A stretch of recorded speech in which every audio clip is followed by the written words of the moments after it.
Bonjour, je suis Michel Bussy et je vais vous parler du Petit Prince et peut-être même vous révéler, ou pas, qui a tué le Petit Prince.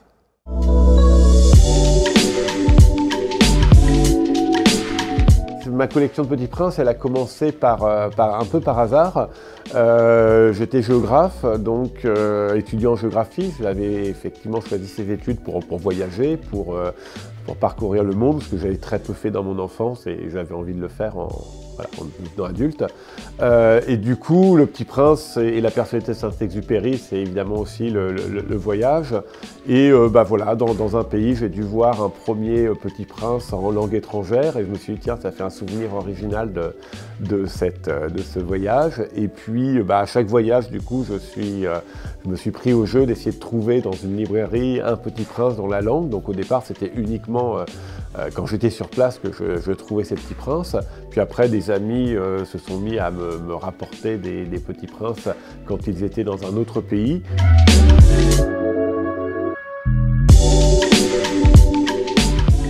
Je pense que c'est peut-être celui en Corse, mais je ne suis pas persuadé. Il y a sans doute celui en Corse, et je sais qu'il y en avait un aussi en hébreu qu'on m'avait rapporté, donc dans les tout premiers.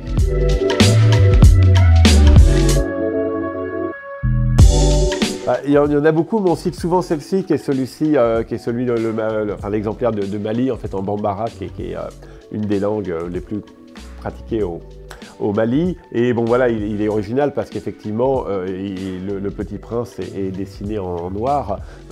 À ma connaissance, c'est la seule couverture où le Petit Prince n'est pas un petit enfant blond.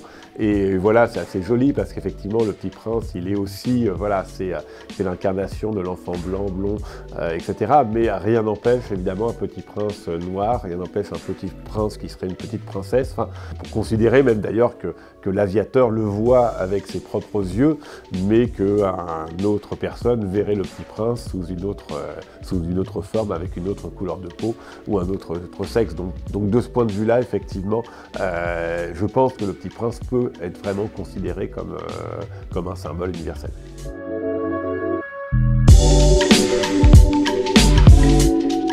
Je pense qu'on peut donner beaucoup de raisons. Il y a d'abord, effectivement, je pense que la littérature de consolation, c'est-à-dire que ça parle de la mort, ça parle de la disparition, ça donne un espoir par rapport à la mort. C'est toute cette philosophie assez mystique qui fait que tous ceux qui ont perdu un être cher, en particulier dans l'enfance, peuvent se reconnaître de façon assez forte dans le Petit Prince, y voir quelque chose. Je pense qu'il y a évidemment cette logique de la responsabilité, du devoir, donc qui donne finalement un sens concret à la vie, et je pense que donc le Petit Prince est comme ça quelque chose qui peut porter un idéal, mais aussi, et c'est là l'ambiguïté du Petit Prince, c'est aussi un récit qui parle de la liberté, qui parle de départ, qui parle de pouvoir abandonner sa rose ou ses amis, qui parle de cette liberté-là, et Saint-Exupéry lui-même était quelqu'un d'absolument libre.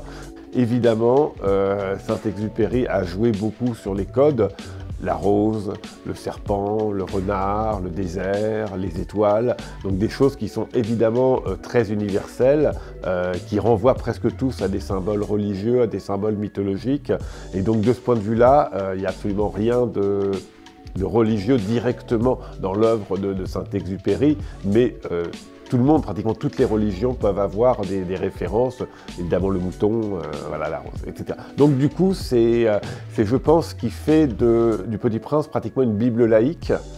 Pour certains, c'est à la fois un conte bien pensant, un peu mièvre, on ne voit bien qu'avec le cœur, l'essentiel est invisible pour les yeux, donc une morale finalement qu'on peut enseigner aux enfants, qui est assez simple et que certains qualifieront de simpliste, mais derrière il y a quelque chose de très subversif aussi, puisque le Petit Prince est aussi un des premiers grands traités environnementaux.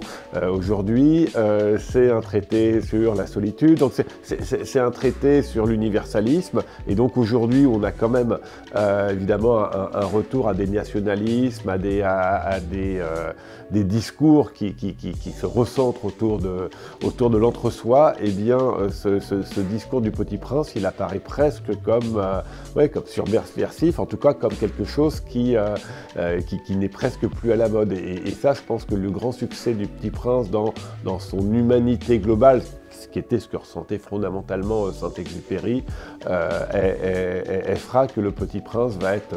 je ne dis pas que Le Petit Prince va être un traité rebelle pour lutter contre une altermondialisation autour de l'écologie ou d'une humanité mondiale, mais il y a quand même quelque chose comme ça dans Le Petit Prince qui transcende cette notion de nationalisme dont aujourd'hui on a du mal à se démêler.